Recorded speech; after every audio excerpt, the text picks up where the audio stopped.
Working with glass has a lot to do with heat management. The glass is softer, the hotter it is, the colder the glass becomes, the more rigid it gets. And we kind of balance that to control how the glass is going to move as we work.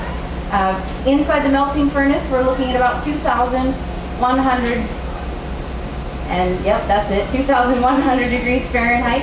And at that temperature, the glass is fluid and molten. It moves kind of like honey or molasses.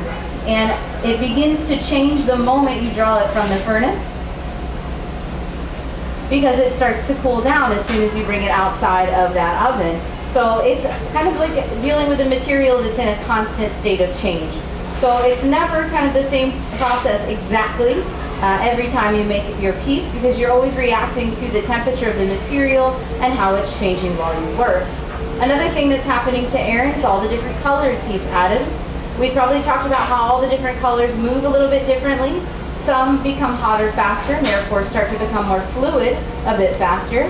Others are rigid colors like our white. That takes a little bit more heat to start moving around. So there's a different dynamic added to the glass when you start adding all these different colors. Now Aaron wants to add another layer of clear glass, so we go through our gathering process. This is how we build up the amount of material we want to use for the piece. We can gather from that furnace to our heart's content until we can't carry the glass around any longer, or until we can't fit it out of that furnace door.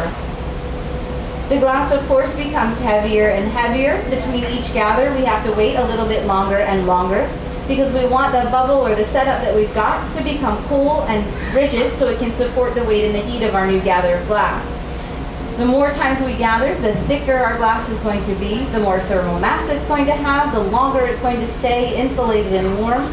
So you can imagine if we're going to gather maybe 4 or 5 times, that it's quite a long process, a lot of waiting around for that glass to get cold, so you can take another gather, shape it, stabilize it, and then take another gather. So it's a little bit of a process to accumulate a large amount of glass. Now for Aaron's piece, I think all he needed actually was that second gather of material, and that's going to be, just kidding, he's going to gather it one more time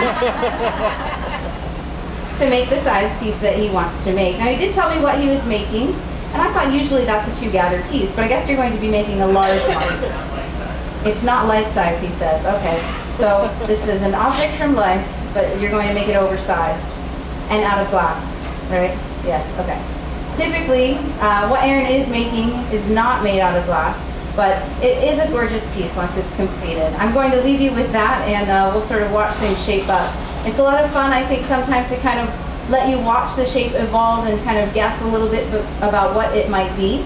We make a lot of traditional forms. You can see them along the front of the stage, your bowls, your pitchers, your drinking mugs, and things like that.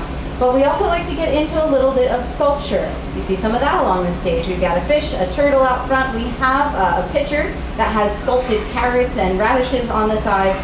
So we can be pretty creative with this material.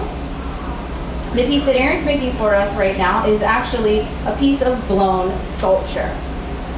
So would you like the extra large block? All right, so these shaping blocks come in a whole lot of sizes. The front bucket's empty.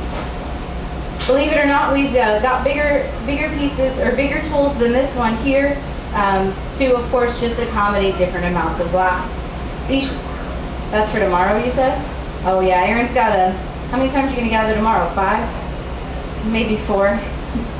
So Aaron's got a pretty big piece planned for tomorrow. We're going to have to get out that larger tool.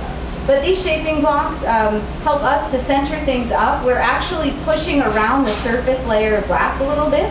That center bubble there, or the other gathers that we've taken, they're a little cooler and more rigid. So that surface layer, that fresh gather of glass, we can actually, while we're shaping it, sort of push some of that fluid material into certain places, and that's going to heat up certain sections of the bubble for us.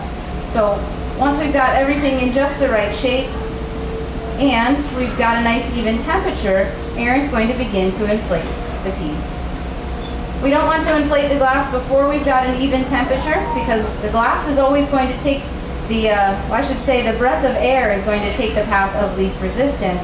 So wherever the glass is hottest, it's the softest, and that's where the air is going to go. So if we've got one side of our bubbles a lot warmer just because of the gathering and layering process,